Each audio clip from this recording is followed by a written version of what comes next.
kalian apa itu gasopoda? Gasopoda berasal dari kata gaster itu perut dan pors itu kaki. Jadi gasopoda adalah hewan moluska yang hidup dengan menggunakan perutnya.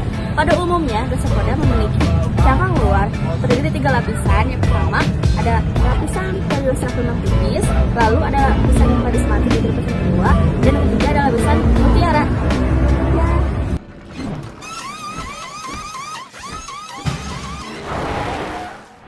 Nah, gasopoda itu terbagi menjadi 3 subkelas berdasarkan insangnya. Yang pertama itu Prosobranchia. Prosobranchia itu adalah gastropoda yang memiliki insang di rongga mantel di depan jantungnya.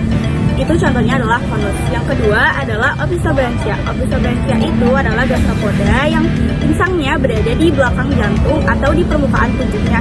Contohnya adalah Dermatoganthus. Dan yang ketiga ada Pulmonata. Pulmonata ini nggak punya insang. Dia itu cenderung hidup di darat, makanya dia bernafas menggunakan paru-paru. Contohnya adalah Limnaea.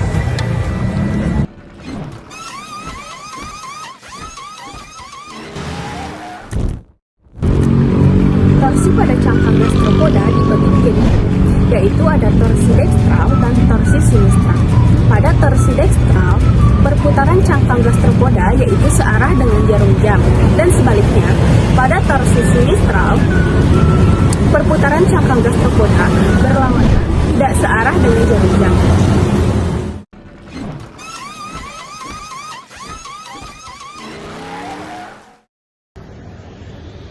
Tahukah kalian, gastropoda memiliki berbagai jenis cangkang yang dapat diklasifikasikan berdasarkan bentuk dan struktur. Berikut adalah beberapa jenis cangkang gastropoda, yaitu jenis cangkang gastropoda tipe konikal. Cangkangnya berbentuk kerucut seperti pada spesial Urosalpinx cinerea. Selanjutnya ada cangkang bertipe fusiform. Cangkangnya berbentuk memanjang, contohnya yaitu Canarium mutabile. Terus ada cangkang bertipe globose. Cangkangnya bulat terlihat pada Monetaria annulus.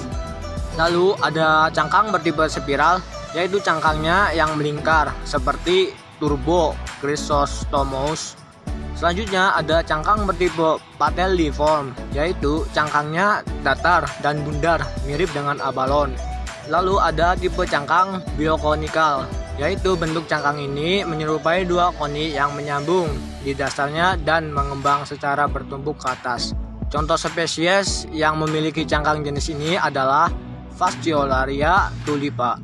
Selanjutnya ada cangkang tipe opconikal yang memiliki bentuk memanjang dengan bagian tubuh yang lebih besar dibandingkan dengan menara cangkangnya. Cangkang ini sering ditemukan pada spesies seperti Conus magus. Selanjutnya ada cangkang bertipe turreted yang memiliki bentuk menyerupai menara dengan puncak yang runcing dan bagian bawah yang lebih lebar. Contoh spesiesnya adalah Phasula speciosa. Selanjutnya ada cangkang bertipe spherical, memiliki bentuk bulat dan simetris. Cangkang ini mirip dengan bola. Cangkang ini umumnya memiliki permukaan halus dan dapat ditemukan pada spesies seperti Monetaria annulus.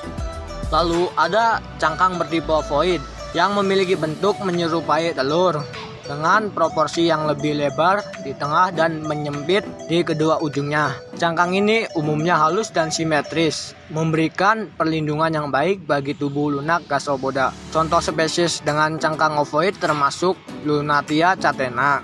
Selanjutnya ada cangkang bertipe diskoidal, memiliki bentuk datar dan bulat, menyerupai piring atau cakram.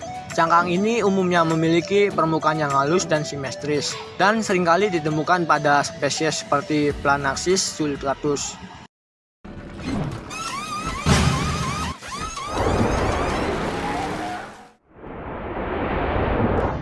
Cara makan. Yang pertama, menggerus dan menggigis. Contohnya Ictorina. Yang kedua, menusuk dan menghisap. Contohnya Conus spp. Ketiga, menyaring partikel, contohnya Hydrobidae. Yang keempat, menelan utuh, contohnya Fasciolaridae. Yang kelima, pemotongan dan penghisapan, contohnya Muricidae.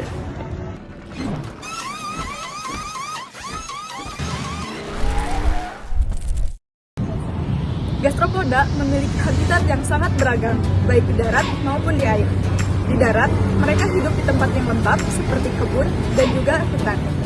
Sedangkan di air tawar, mereka hidup di danau, sungai, dan juga kolam. Di laut, mereka hidup di area pasang surut air hingga dasar laut dalam.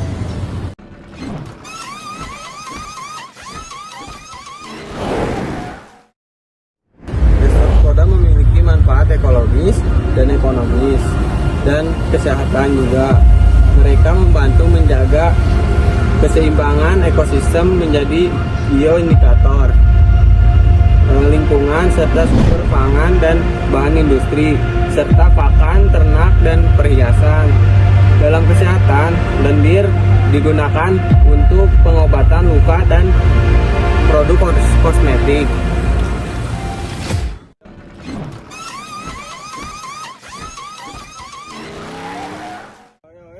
Salam dari Dubai. Sekian dari kelompok kami, mohon maaf bila ada kesalahan. Jangan lupa like, comment, And subscribe. Wassalamualaikum warahmatullahi wabarakatuh. Back in the race. Pit stop.